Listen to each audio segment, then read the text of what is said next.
Sinyal diskusi damai antara Amerika Serikat dan Iran di Swiss menguat. Media Amerika Serikat, Axios, menyebut utusan khusus Amerika Serikat, Steve Witkoff, sudah menuju Swiss. Sementara Menteri Luar Negeri Iran, Abbas Araghchi, juga akan menyusul Witkoff. Sebelumnya, AS dan Iran dijadwalkan melanjutkan perundingan damai di Swiss pada Jumat waktu setempat setelah kedua negara telah menandatangani nota kesepahaman damai. Namun pertemuan itu ditunda usai Israel tetap melancarkan serangan ke Hizbullah di Lebanon. Meski dikabarkan Israel dan Hizbullah sepakat gencatan senjata untuk menghormati nota kesepahaman damai Iran dan AS, namun militer Israel berdalih belum ada arahan yang diberikan. כל מה שקשור בהסכמים קשורים לדרג המדיני, זה ברמת הדרג המדיני. אנחנו נמשיך לפעול על פי הנחיות. כל עוד הם לא קיבלנו הנחיות אחרות, אנחנו נמשיך לפעול על פי הנחיות שהוריד הרמטכ"ל לכוחות בשטח. Sementara Iran sebelumnya menegaskan Lebanon menjadi bagian tak terpisahkan dari kesepakatan damai dengan Amerika Serikat. از نظر ما دو طرف این تفاهمنامه یک طرف آمریکا هست و اسرائیل و طرف دیگر ایران هست و حزب الله و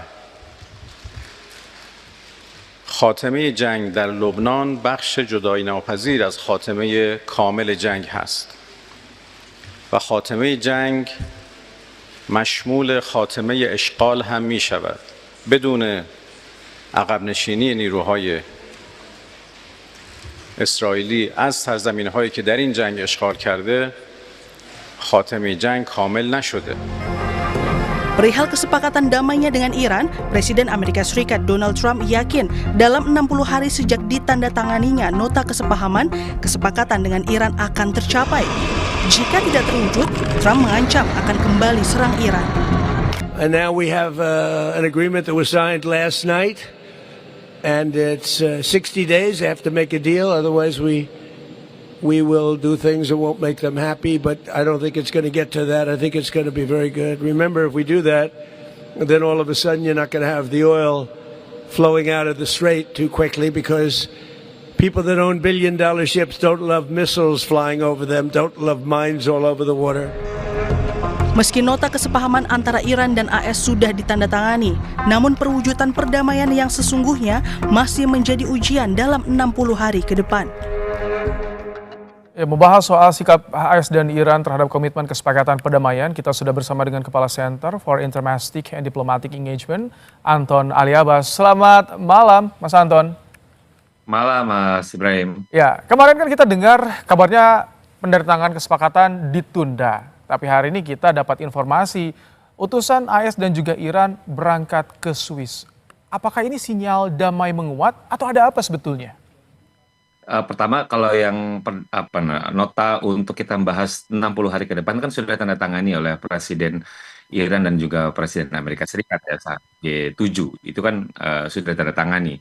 Memang kemudian prosesnya, rencananya gitu ya, memang akan ada so-called seremoni harusnya di weekend ini ya, tapi kemudian ada satu dan lain hal itu kemudian ditunda. Walaupun memang kemudian delegasi Amerika Serikat itu Steve Witkoff dan juga Jared Kushner itu, kalau Steve Witkoff ini sedang dalam perjalanan dan Jared Kushner dibilang sudah ada, dan juga Menlu Iran Araghchi juga disebutkan akan berangkat ke Switzerland hari Sabtu ini gitu. Jadi tentu saja ini yang akan kemudian menjadi menarik untuk kita lihat apakah kemudian negosiasi yang ada rentang 60 hari ini akan berlangsung dengan sangat alot atau seperti apa, karena kita bisa lihat bagaimana kemudian ternyata kalau sebelumnya kita selalu melihat adalah Hormuz gitu ya, lalu uranium, ternyata kini itu ketika kita cerita tentang Lebanon ini cuma bukan lagi sekedar sisipan, tapi kemudian ada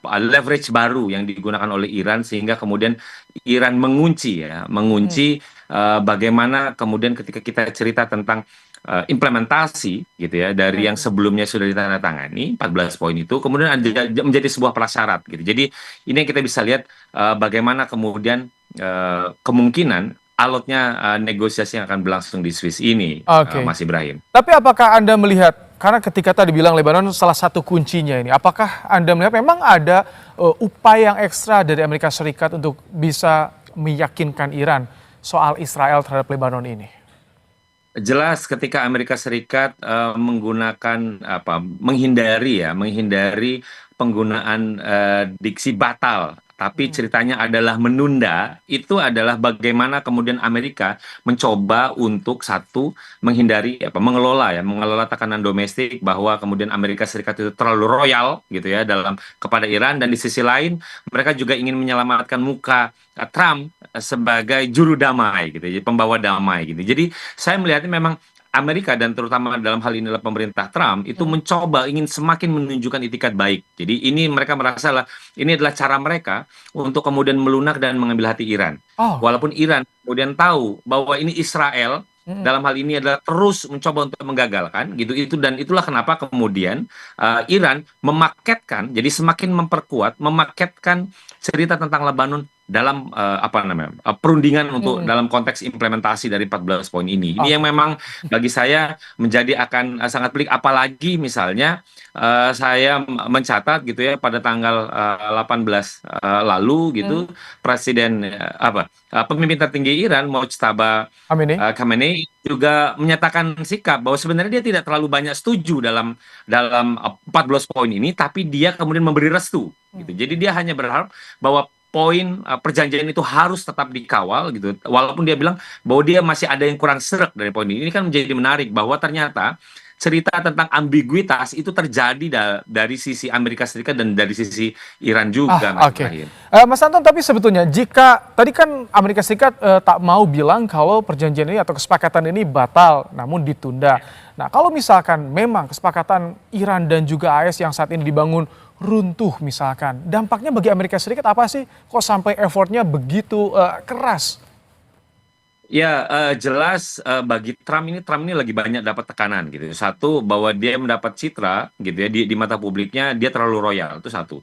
Kedua, dia juga pastinya akan mendapat tekanan dari Kongres, karena Kongres juga mencermati dan banyak mengkritik terkait MOU ini gitu ya. Belum lagi ceritanya adalah ini pasti akan konteks bagaimana dukungan gitu ya, keturunan Yahudi kepada Partai Republik dalam pemilu ini. Jadi ada banyak tekanan kepada sisi Trump gitu ya. Itu yang berbeda tentu saja kalau kita bandingkan dengan sisi Amerika Serikat. Itulah kenapa kemudian dari sisi Trump itu ingin mencoba gitu mencari membangun trust gitu. Jadi membangun trust, menambal defisit trust yang selama ini yang tidak gitu, yang saya lihat tidak dimiliki oleh Iran gitu. Iran memang sangat tidak percaya kepada Amerika Serikat dan Trump gitu. Ini yang kemudian lagi ingin dicoba diperbaiki. Nah, kalau saat ini kondisi Iran bagaimana? Apakah percaya sepenuhnya atau Iran justru mempersiapkan sesuatu? Karena ada informasi Iran mempersiapkan pasukannya di wilayah Irak, pasukan rahasia. Apakah ini ada kaitannya juga, Mas Anton?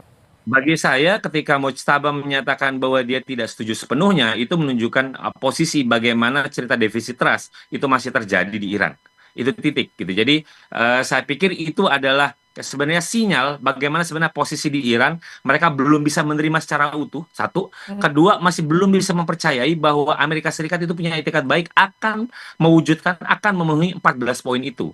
Itulah kenapa kemudian mereka selalu bersiap-siap dan semakin dikunci bahwa Lebanon menjadi prasyarat dari implementasi 14 poin gitu. Jadi di satu sisi kan mereka dijanjikan akan ada misalnya unfrozen asset, lalu misalnya ada persetujuan untuk mendapatkan dana misalnya 300 miliar US dollar. Ini kan mereka masih sanksi, apakah Amerika akan mematuhi dan lain-lain. Karena itulah kemudian ini coba untuk dikunci ya. Dia tahu bahwa posisi Trump yang jauh lebih kejepit ketimbang Iran, jadi Iran yang kemudian makin mendesak. Jadi hari ini Arakci kalau misalnya dia memang jadi datang ke Switzerland, jadi ke Swiss, itu dia akan semakin menekan, semakin minta garansi bahwa 14 poin ini akan dijalankan oleh Amerika Serikat, dan kalau bisa memang dijalankan dulu sebagian.